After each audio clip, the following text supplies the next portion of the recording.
Hey there. Today, I'm getting ready to mount those taillights. So if you watched the battery box episode, I explained a bit about my design thinking process and how I like to ideate while working on something that isn't necessarily that mind intensive.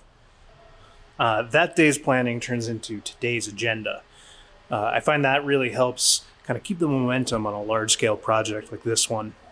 To start, what I've got here is the seat pan.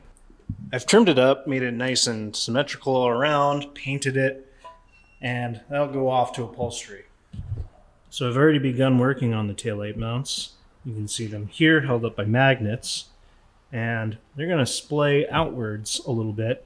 I'm going to try to maximize how much visibility these taillights have. So what you haven't seen so far is just took a piece of tube and cut a slice off of it and welded a cap on the end. So now what I'm going to do is cap this close end and have a threaded part where I can screw the taillight into place. I'm going to cap this piece with this little disc of metal that I found. Ironically, this is actually left over from the hole saw when I was making the battery box. I don't usually hang on to garbage like that, but in this case, it was pretty handy. I'm going to weld these discs onto the tube and then remove the excess material. But before I do that, I'm going to weld a nut into place. That way I can thread my taillights in once everything's complete. I'm going to put a bolt on the plate before I screw the nut in place. That way I know the nut will stay where it wants to go, and I can roughly make sure that this is centered. And I'm going to use a couple nuts.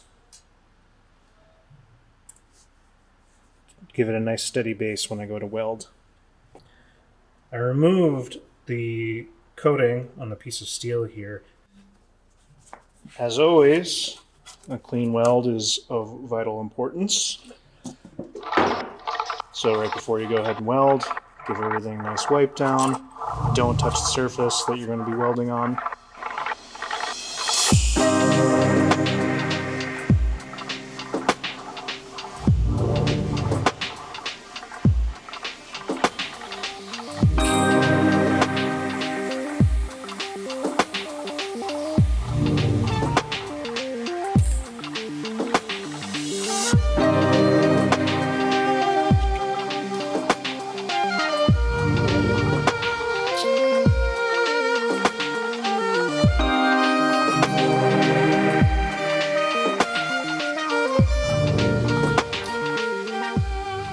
Cool. I think that turned out pretty good.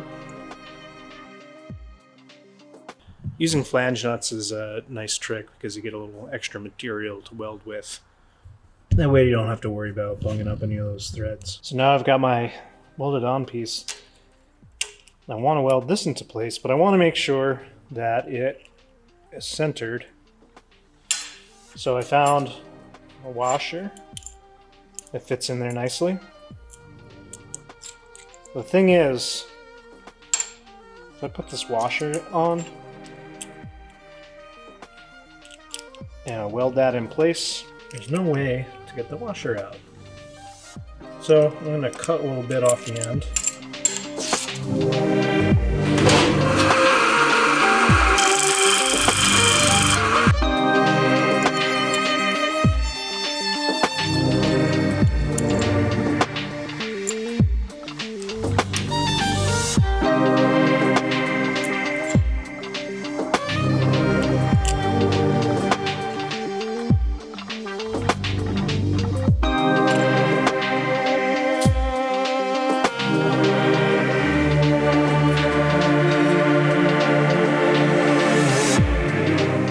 Rather than bore you with another gratuitous time-lapse welding video, I went ahead and stuck these guys together. Now I'm just going to use an angle grinder and knock down the weld so it looks seamless.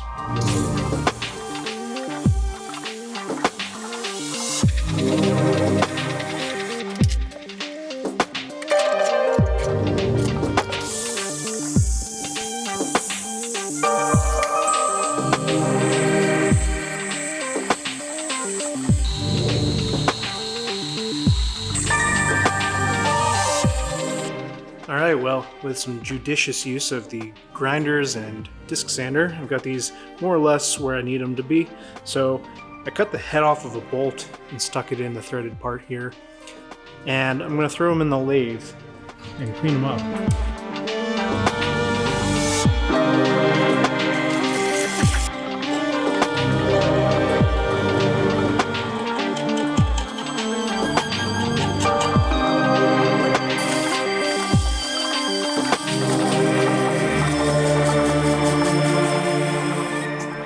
All right, took a couple trips to the sander and the lathe to get these close, and I'll be honest, I'm a long way in terms of finishing the metalwork, but I'm thinking these look pretty good. So I'm gonna call it a night for now, and you can see it's dark outside and get back into it tomorrow. All right, after a lot of filing and sanding, filing,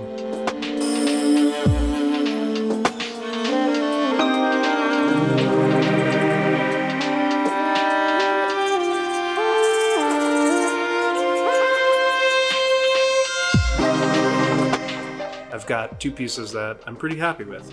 Now, they could definitely use a little more work in getting the surface nice and even, but for the time being, they're what I need. So my next step is to stick them on this. This is the subframe that I made earlier, and you can see I drilled a couple holes in it.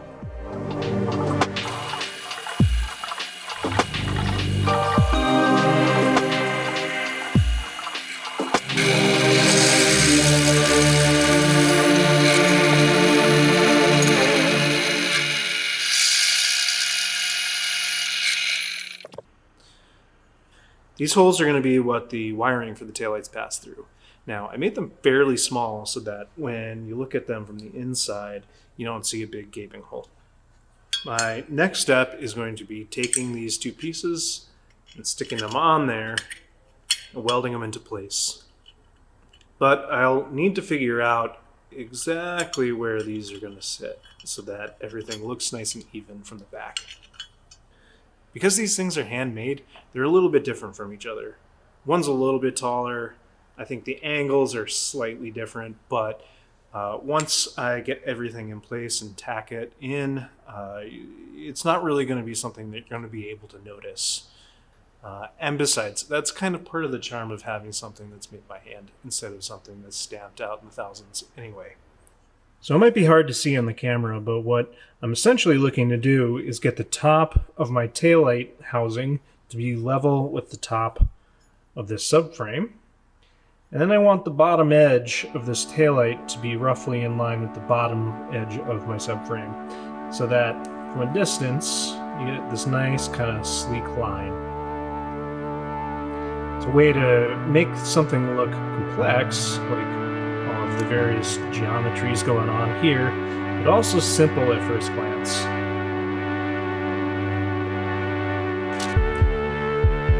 I'm thinking that this looks pretty good, so I'm going to tack it in place.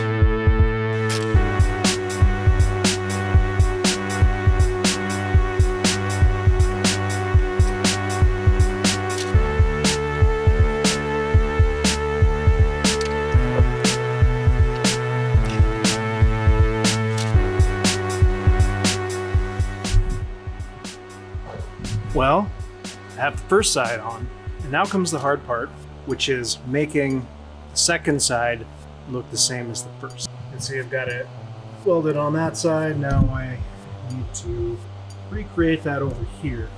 And I can do that by taking a couple measurements, like there to the edge, bringing it over here. After a lot of measuring and trying to get this thing in the right spot, I think I'm ready to attack it. Mostly used this angle finder and the calipers over here to figure out exactly where everything needed to sit, and I had to take a little material off the back of this piece in order to get it exactly the same.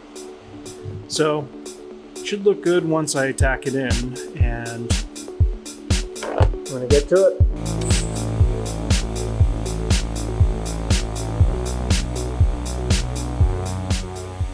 Now that I have it tacked in place, I can go and double check all of my measurements to make sure that it really is in the right spot.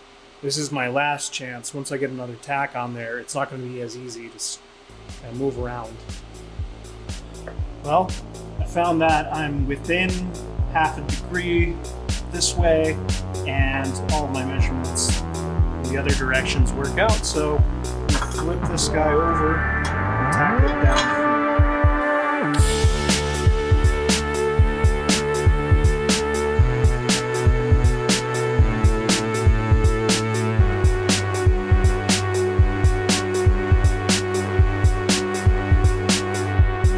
All right, I welded in. Now it's just a matter of letting it cool down and just see how it looks. So because of the difficulty in getting that wiring through those small little holes, what I'm going to end up doing is using an even smaller wire to pass through first and then wrap them together so that I can gently guide the wires for the taillight through the two holes. Now the moment of truth.